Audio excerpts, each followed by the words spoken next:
Hello guys, magandang umaga sa inyong lahat. So ayan, meron na akong isi-share sa inyo ngayong umaga na to. So yun nga guys, no, nagising tayo dahil dito sa ingay ng ating alagang pusa na si Kali. So si Kali nga pala guys, ano yun, buntis. Pero hindi namin alam kung kailan siya manganganak. So, ito guys, tingnan natin. Pero kanina, bago kami matulog,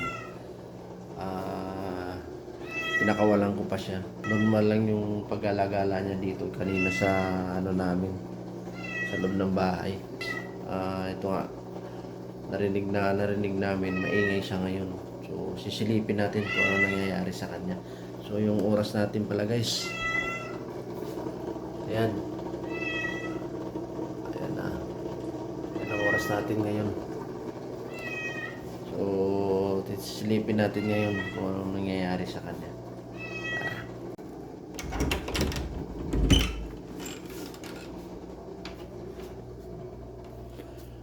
So, ayan guys, Kali. Ayan. Nasa loob lang siya kasi ng kulungan. Kinulong ko kasi siya kanina. Gawa nga nung pag nasa loob siya ng bahay, may time na kung saan saan umaakyat dahil nga may ano nakikita sa loob. Ayan siya ngayon. So, ayan o, naingay siya. Hindi ko alam kung ano, bakit. Pero silipin natin kung ano nangyayari sa kanya. Kali. Kaya, ba't mangingay mo?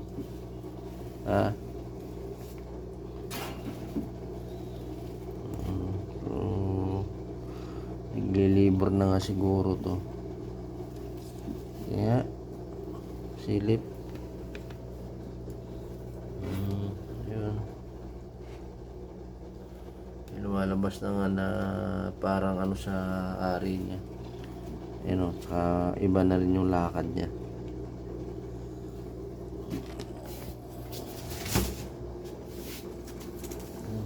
Pumasok lang sa ilalim ng ano.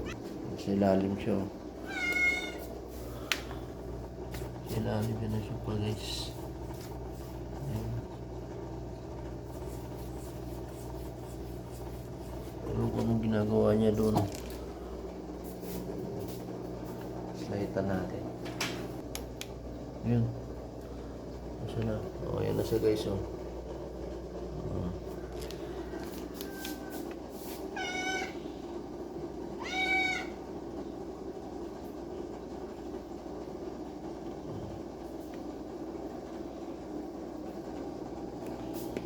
Sundan natin kung saan siya pupunta.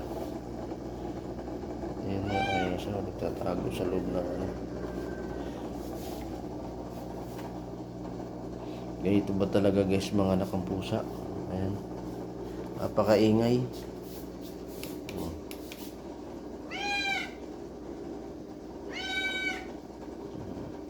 Ayan. Ayan, bumalik ulit siya dun sa ilalim.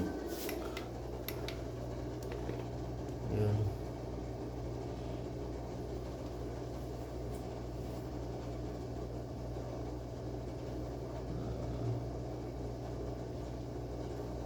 Ayan na siya guys, nakahiga na siya doon. No?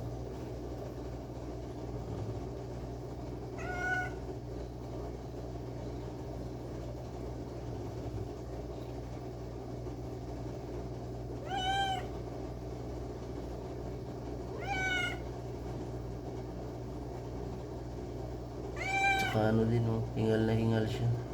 Ayan.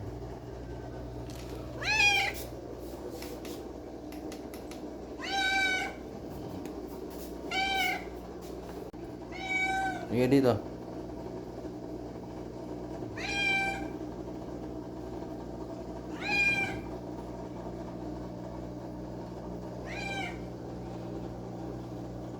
Ayan. Lumabas na naman siya ulit. Sundan natin.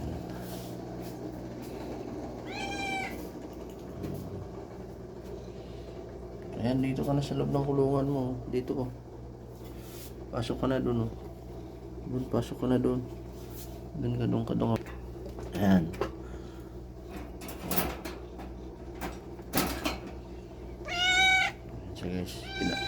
kinulong ko muna ulit para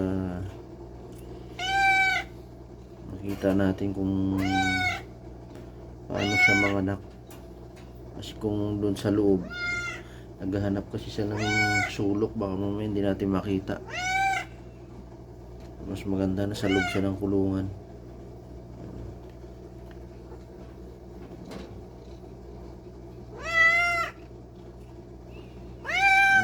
Ayan. Ayan o.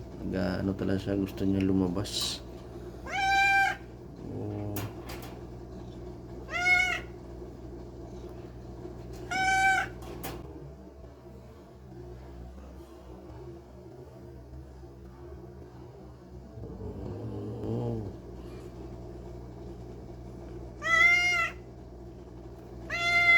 Na landi-landi ka kasi, tapos ayan, buntis ka na, maingay ka na naman ulit.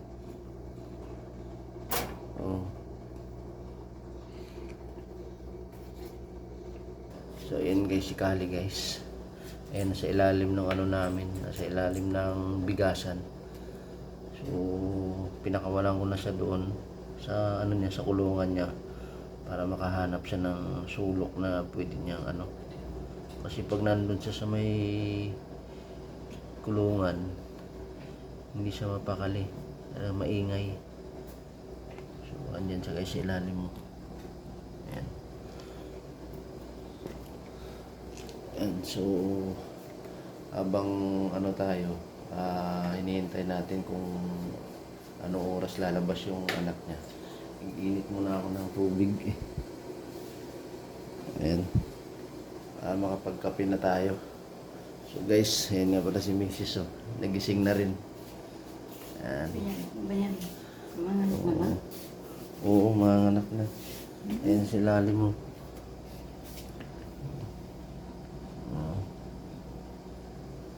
Hindi pa yan. Tulog ka na ulit. Magkakape na lang muna ako. So guys, ang oras natin, ayan na. 3:10 na ng ano na, alas 3:10 ng umaga na. Madaling araw. So, ayan. Yung kulo na yung ano natin. Kakape muna tayo.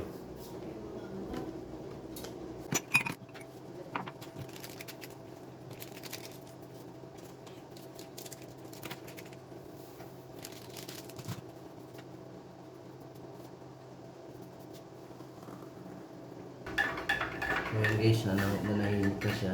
Andun sa ilalim pa rin ng ano, sa ilalim pa rin siya ng bigasan namin. Ayan. Silipin natin ulit. Ayan siya guys. Ayan. Hingal na siya guys. Ayan, ayaw niya na lumabas. So, magkape muna tayo para restin siya tayo hanggang ano oras yung ano niya. Hintayin natin yung ano niya, ano oras lalabas yung anak niya.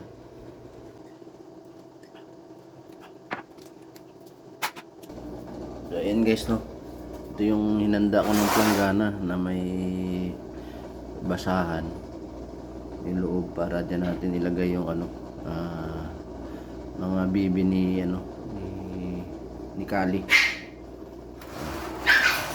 Iingay yung ating mga alagang aso. Guys, sunod yan naman ang abangan nating tatlo na yan. Ayan, kasi sunod-sunod yung stud ng mga yan. Ang unang mga anak din guys, yung puti, ayan si Bulak. Alam ko si Bulak buntis na. Tapos ang kasunod dyan yung nanay niya.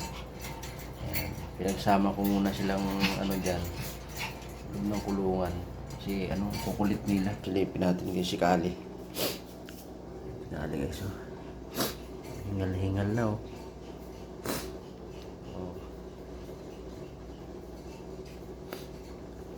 Sobrang nahingal ni Kali, no? Palagay ko dyan na sa mga anak.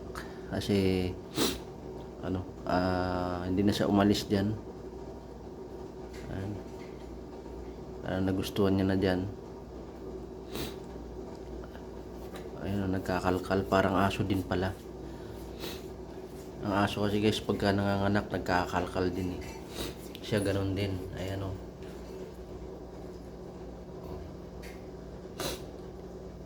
Ayan.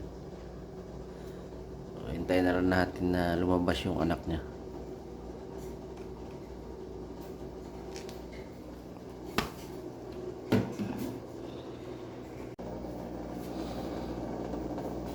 Ayan pala guys, yung mga alaga kong isda. Alaga kong isda ang ayaw matulog. Gusto ano lang oh.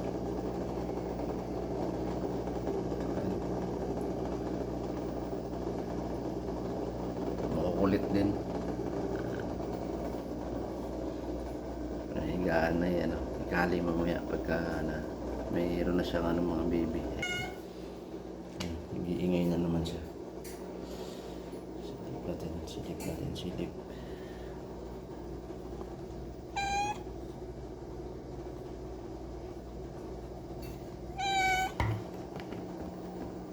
Ayun pala guys, no? First time namin magkaroon ng kung sakasakali man na mga anak si Kali. First time namin magkaroon ng kuting.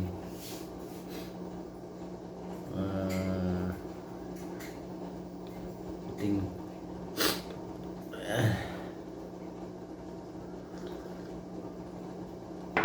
So yun pala guys, no, si Kali nung mag-umpisa siya mag-hit, nangyayari sa kanya. So ito guys, sa first time namin kasi mag-alaga ng pusa. Grabe yung naranasan din namin puyat kasi halos isang linggo o mahigit, ganun. Halos araw-araw, gabi-gabi maingay siya. So nakakabulahaw yung ingay niya. Para bang nagtatawag ng mga lalaki. Kaya kung minsan yung labas namin may mga nag-aaway na pusa doon sa labas ng gate namin. Tapos may nakatambay na mga pusakal. Tapos kung minsan naman aakyat dun sa motor ko.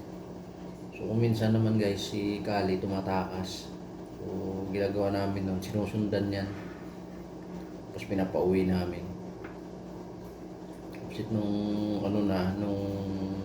makahanap ako ng lalaki na para sa kanya, dinala ko na doon, inistay ko na doon ng halos isang linggo. Tapos ayan, inuwi na namin dito. So katapos nung nawala na yung ingay niya, ngayon nihintay na lang namin na yun nga, lumaki yung tiyan. So awa ng Diyos, nagtuloy din yung pagbubuntis niya. So ito na ngayon guys, inaabangan natin yung niya, panganganak. Kasi yung panganganak niya pala guys, ganun din ang nangyayari nung magpapa-stud siya. Maingay din, sobrang ingay. And kaya kami nagising ni Mrs. dahil nga sa kanya, nangalanganing oras. Ngayon guys, hindi na siya umalis dun sa niya, sa pinasukan niya sulok. So, bali pala guys, first time namin na talaga na magkaroon ng kuting. Dahil nga sanay naman ako magpaanak doon sa mga aso namin. Mga aso kong Shih Tzu, Pomeranian. Maganda na ako ng niya doon guys, yung lagayan ng mga kuting niya, yung mga baby niya, para hindi na siya mahirapan mamaya padidi.